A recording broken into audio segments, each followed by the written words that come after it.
दोस्तों नमस्कार, मैं हूं रंजीत सिन्हा। स्वागत है आप सभी का मेरे YouTube चैनल के आर हिंदी कहानियां में। आज की कहानी सुनकर आपके भी रोंगटे खड़े हो जाएंगे, आपके पैरों तले जमीन खिसक जाएगी और आप सोचने पर मजबूर हो जाएंगे। कहानी को डिटेल से जानने के लिए वीडियो में लास्ट तक बने रहें।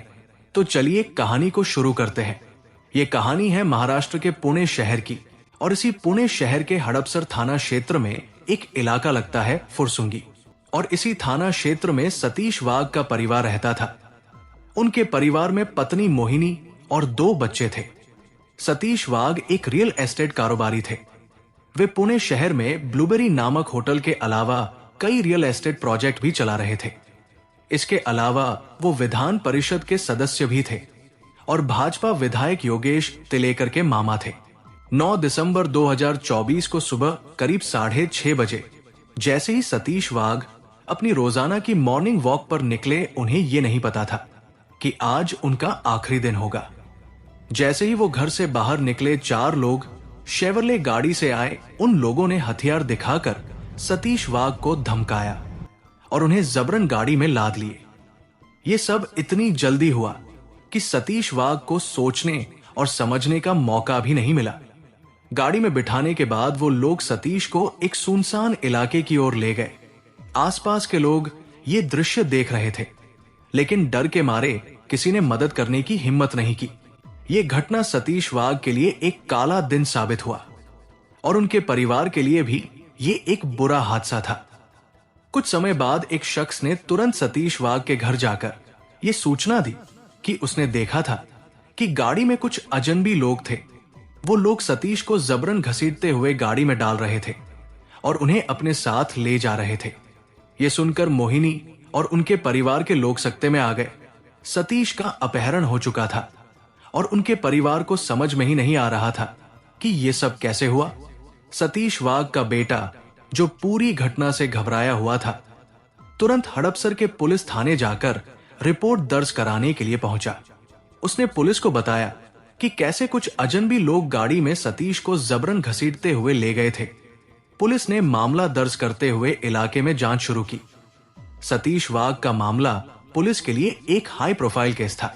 उनकी पहचान और उनका सामाजिक दर्जा देखकर पुलिस ने तुरंत इसे गंभीरता से लिया।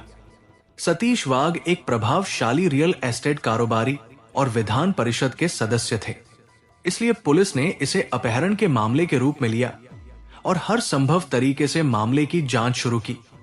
पुलिस ने तुरंत 4 टीमों का गठन किया गया।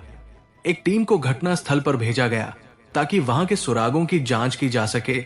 दूसरी टीम सीसीटीवी फुटेज की जांच कर रही थी ताकि अपहरणकर्ताओं की पहचान की जा सके। तीसरी टीम सतीश वाघ के फोन की लोकेशन ट्रैक कर रही थी ताकि पता चल सके कि वो कहां है। चौथी टीम ने आसपास के लोगों से पूछताछ शुरू की और सतीश वाघ का किसी से दुश्मनी होने और उससे जुड़ी हत्या का सुराग ढूंढने की कोशिश की। सुबह के समय अपराध शाखा की टीम घटनास्थल पर पहुंची और जांच शुरू की। कुछ घंटे बाद पुलिस ने सीसीटीवी फुटेज और मोबाइल टावर लोकेशन के आधार पर अपहरणकर्ताओं के बारे में जानकारी जुटाना शुरू की। एक दिन बीत जाने के बाद भी सतीश वाघ का कोई सुराग नहीं मिला। पुलिस के हाथ खाली के खाली ही थे और उन्हें कोई ठोस जानकारी नहीं मिल पाई। लेकिन अगले दिन अचानक एक सूचना मिली कि सतीश वाघ का शव पुणे के सिंदवड़े घाट में पड़ा हुआ है। पुलिस और फोरेंसिक टीम मौके पर पहुंची और शव का पंचनामा किया। पोस्टमार्टम रिपोर्ट ने इस हत्या की क्रूरता को और भी साफ कर दिया। रिपोर्ट से पता चला कि सतीश वाघ के साथ बहुत ही निर्दयता पूर्वक से पेश आया गया था। उनके शरीर पर कई चोटों के निशान थे और उनकी हत्या बहुत ही खौफनाक तरीके से की गई थी। सतीश वाघ पर कुल 72 बार चाकू से वार किए गए थे। यह देखकर साफ था कि कातिल को सतीश से बेहद गहरी दुश्मनी या गुस्सा था। इतनी बार चाकू मारना यह दिखाता है कि यह कोई साधारण हत्या नहीं, बल्कि बदले की आग में जलते हुए किए गए कत्ल का मामला था। पुलिस ने सतीश वाघ के परिवार से पूछताछ की तो एक और अहम जानकारी सामने आई। परिवार वालों ने बताया कि पिछले साल सतीश वाघ ने एक व्यक्ति को 35 लाख रुपए उधार दिए थे। हालांकि ये मामला एक विवाद में बदल गया था, क्योंकि सतीश बार बार उससे पैसे वापस करने की बात कह रहे थे, लेकिन वो व्यक्ति पैसे लौटाने में नाकाम रहा था। ये मामला उधारी का था और सतीश वाघ द्वारा पैसे मांगने के बाद भी वो व्यक्ति लगातार टाल मटोल करता रहा। पुलिस ने इस लेन देन के मुद्दे को ध्यान में रखते हुए इस एंगल से भी जांच शुरू की, ये देखने के लिए कि कहीं इस उधारी के कारण सतीश वाघ की हत्या तो नहीं की गई थी। लेकिन पुलिस को इस दिशा में भी कोई ठोस सुराग हाथ नहीं लगा। मामला हाई प्रोफाइल था और इसमें कई मोड़ थे, इसलिए पुलिस ने क्राइम ब्रांच को इस केस की जांच सौंप दी। केस को समझते हुए और भी गहरे स्तर पर जांच शुरू की गई ताकि हत्या के पीछे का असली कारण का पता चल सके। जैसे ही क्राइम ब्रांच ने यह केस अपने हाथ में लिया, उन्होंने जांच की दिशा बदल दी और आसपास के लोगों से पूछताछ करना शुरू किया। तब पुलिस को पता चला कि मोहिनी वाघ और उनके घर में किराएदार अक्षय जावलेकर के बीच नाजायज संबंध थे। कुछ लोगों का यह भी कहना था कि मोहिनी को रंगे हाथ पकड़ा गया था और यह सब उनके घर के अंदर ही चल रहा था। यह जानकारी पुलिस के लिए काफी अहम थी, क्योंकि इससे हत्या के पीछे की वजह साफ हो रही थी। अब पुलिस ने मोहिनी के मोबाइल फोन की जांच शुरू की। फोन में कई संदिग्ध संदेश और कॉल रिकॉर्ड मिले जो ये साबित कर रहे थे कि मोहिनी और अक्षय के बीच कुछ तो गड़बड़ चल रहा था। लेकिन जब पुलिस ने मोहिनी को पूछताछ के लिए थाने बुलाया तो उसने शुरुआत में कोई भी जानकारी देने से साफ इनकार कर दिया। ये देखकर पुलिस को यकीन हो गया कि कुछ तो छुपाने की कोशिश की जा रही है। पुलिस ने मोहिनी पर दबाव डाला और उसे बताया कि उनके पास सभी सबूत है जो इस मामले को सुलझाने में मदद करेंगे। फिर धीरे धीरे मोहिनी ने अपना गुनाह कबूल कर लिया। मोहिनी के कबूलनामे के बाद पुलिस ने मामले की तहकीकात और तेज कर दी और अक्षय समेत अन्य आरोपियों को गिरफ्तार कर लिया। इस तरह से हत्या की साजिश का राज खुला और आरोपी पुलिस की गिरफ्त में आ गए। जैसे जैसे पूछताछ गहरी होती गई, प्यार, विश्वासघात और बदले की एक उलझी हुई कहानी सामने आई।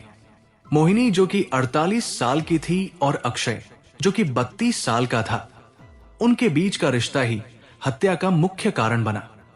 2001 में अक्षय जावलेकर के माता पिता वाघ दंपति के घर में एक कमरे में किराए पर रहने के लिए आए थे।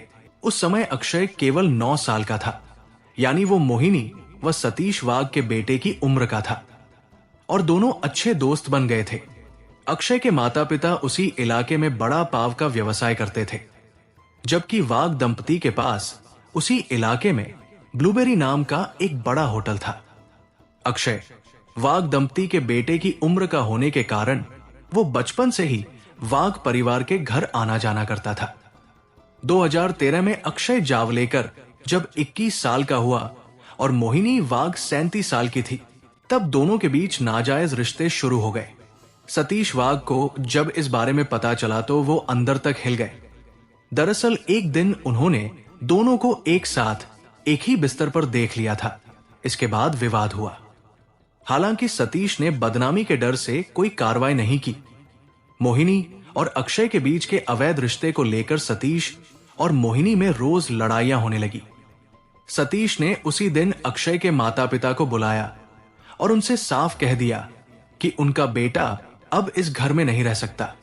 इसके बाद अक्षय के माता पिता ने घर खाली कर दिया और पास के ही एक मकान में रहने लगे। सतीश को लगा कि अक्षय दूर चला जाएगा तो शायद यह रिश्ता भी खत्म हो जाएगा। दूसरी तरफ मोहिनी भी बार बार सतीश को यकीन दिलाने की कोशिश कर रही थी कि उसने अक्षय से सारे रिश्ते खत्म कर दिए हैं, लेकिन सतीश के मन में शक बना रहा, जिसे वो चाह कर भी नजरअंदाज नहीं कर पा रहे थे। अक्षय ने अपनी पढ़ाई पूरी करने के बाद सिविल इंजीनियर की नौकरी शुरू कर दी और कंस्ट्रक्शन के कामों से जुड़ गया। कुछ समय बाद उसने शादी भी कर ली, लेकिन शादी के बावजूद उसका और मोहिनी का रिश्ता खत्म नहीं हुआ। दोनों चोरी छुपे अभी भी मिलते रहे। जब सतीश को फिर से उनके रिश्ते के बारे में पता चला तो घर में हंगामा मच गया। सतीश और मोहिनी के झगड़े अब पहले से भी ज्यादा बढ़ गए। गुस्से में आकर सतीश कई बार मोहिनी को मारने पीटने लगा। इतना ही नहीं, सतीश ने घर के पैसों का पूरा हिसाब किताब ही अपने हाथ में ले लिया। अब मोहिनी के खर्चों पर भी उसकी नजर रहने लगी। वो ये देखने लगा कि पैसे कहाँ और कैसे खर्च हो रहे हैं। मोहिनी को यह सब बिल्कुल पसंद नहीं था। उसे लगने लगा कि सतीश न सिर्फ उस पर शक कर रहा है, बल्कि उसकी आजादी भी छीन रहा है। घर में हर दिन झगड़े होने लगे। सतीश अब हर दिन मोहिनी पर नजर रखता और उससे सवाल जवाब करता। कई बार अपमान भी कर देता था। यह सब मोहिनी को और भी गुस्से में भर रहा था। अब उसके मन में सतीश के लिए नफरत इतनी बढ़ चुकी थी कि वो किसी भी हद तक जाने के बारे में सोचने लगी थी। मोहिनी की नफरत अब इतनी बढ़ चुकी थी कि वो सतीश से छुटकारा पाने के लिए नए नए तरीके ढूंढने लगी। इसी चक्कर में वो एक तांत्रिक के पास जाने लगी। उसे यकीन था कि तंत्र मंत्र से वो सतीश को काबू में कर सकती है या उससे हमेशा के लिए छुटकारा पा सकती है। तांत्रिक ने भी उसे तरह तरह के उपाय बताए, जिन पर वो पूरी आस्था से अमल करने लगी। धीरे धीरे मोहिनी का तांत्रिक के पास जाना बढ़ता गया। वो उसके कहे मुताबिक पूजा पाठ करने लगी और गुप्त मंत्रों पर भी भरोसा करने लगी।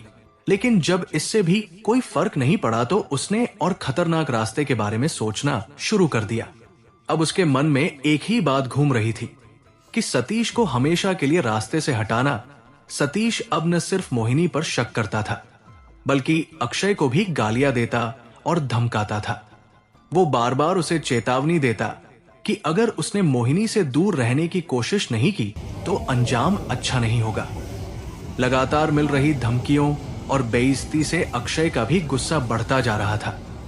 उसे लगने लगा था कि सतीश उसकी जिंदगी में जहर घोल रहा है। मोहिनी ने उसके गुस्से को और हवा दी। उसने अक्षय को समझाना शुरू किया कि अगर सतीश रास्ते से हट जाए तो दोनों की जिंदगी आसान हो जाएगी। ना सिर्फ वे साथ रह पाएंगे, बल्कि सतीश की दौलत भी उनके हाथ लग जाएगी। मोहिनी ने अक्षय के दिमाग में यह बात बैठा दी कि अब सतीश का जिंदा रहना उनके लिए सबसे बड़ा खतरा है। धीरे धीरे अक्षय भी इस ख्याल को सही मानने लगा। अब वो भी यही सोचने लगा था कि अगर सतीश नहीं रहेगा तो ना मोहिनी पर कोई रोक टोक होगी और नहीं उसे रोज की बेइज्जती सहनी पड़ेगी। पैसे और आजादी का लालच उसे अंधा बना चुका था। मोहिनी ने अक्षय को पूरी तरह से यकीन दिलाया कि सतीश वाघ को खत्म करना ही अब एकमात्र रास्ता है। मोहिनी और अक्षय अब सतीश को खत्म करने के लिए पूरी तरह तैयार थे। मोहिनी ने अक्षय से कहा कि कोई ऐसे लोग ढूंढो जो सतीश को मार सके। अक्षय ने अपने कंस्ट्रक्शन के काम में जुड़े पवन शर्मा, विकास शिंदे, आतिश जाधव और नवनाथ गुरुले को भी इस साजिश में शामिल कर लिया।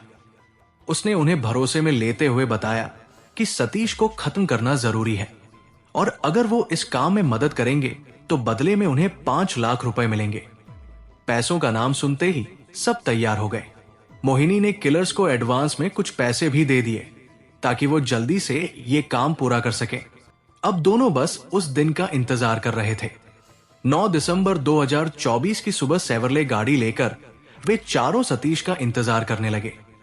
जैसे सतीश को आते हुए देखा, तुरंत उन्हें कार में डाल दिया। सतीश को अपहरणकर्ता एक वाहन में सांसवड़ की ओर ले गए। 15 मिनट के भीतर ही आरोपियों ने उसकी बड़ी ही निर्दयता पूर्वक हत्या कर दी और उसके शव को सिंधवानी घाट में फेंक दिया ताकि कोई उसे पहचान न सके। इस पूरी साजिश ने यह साबित कर दिया कि व्यक्तिगत रंजिश और अनैतिक संबंधों का खामियाजा एक व्यक्ति को अपनी जान से चुकाना पड़ा। मोहिनी वाघ और अक्षय के अलावा पुलिस ने पवन श्याम सुंदर शर्मा, नवनाथ अर्जुन गुरुसाले, आतिश जाधव और विकास सीताराम शिंदे को अरेस्ट कर लिया गया है। ये सभी लोग किसी भी प्रकार के पेशेवर अपराधी नहीं थे, बल्कि एक सामान्य जीवन जीने वाले लोग थे। हालांकि अक्षय ने अपने दोस्तों को साथ लेकर इस घिनौने और खौफनाक कृत्य को अंजाम दिया। पुलिस ने ठोस सबूत के आधार पर उन्हें गिरफ्तार किया और कोर्ट में पेश किया।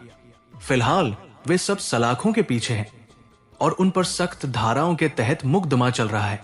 दोस्तों, इस कहानी को सुनाने का उद्देश्य किसी का दिल दुखाना नहीं है, किसी को परेशान करना नहीं है, बल्कि आपको जागरूक करना है और आपको सचेत करना है ताकि आप लोग सतर्क रहें और सावधान रहें।